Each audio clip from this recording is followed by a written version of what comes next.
刷牙的时间到喽 It's time to brush your teeth. 现在就拿起牙刷开始刷牙吧。 Grab your toothbrush and start brushing. 故事还没结束之前，不能停止刷牙哦。Before the story ends, don't stop brushing. 准备好了吗？ Are you ready? 1, 2, 3, go! 月亮姐姐，我们今天来比赛，看谁认识最多动物。那当然没问题，我一定会赢你，我超级认识动物的。哦，真的吗？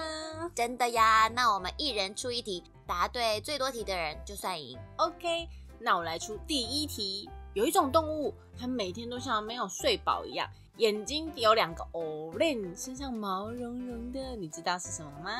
当然知道，就是可爱的熊猫 Panda。算你厉害。换我咯。有一种动物，它有尖尖的爪子，然后有金黄色的爆炸头，我们大家都喜欢叫它森林之王。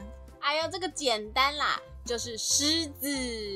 Lion， 送分题啦，等一下会越来越难哦。好，那我说一个很难的。有一种动物，它的身体是黄色的，然后有一块一块咖啡色的斑纹，它的脖子很长很长，你知道是什么吗？脖子很长很长，那就是长颈鹿啦。Giraffe， 答对了。而且要告诉大家一个长颈鹿的秘密哦，它不仅脖子很长，它的舌头也很长哦，有45公分。哇，这么厉害！对呀，这样才可以方便它吃到树上的叶子。也是啦。那这一题让小朋友来想想看，你们一定要1秒钟答出来哦。1秒钟。对，身体灰灰的，它的耳朵大大的，它的鼻子长长的。1秒钟。大象 Elephant， 你们有答对吗？当然有啊，这个那么简单。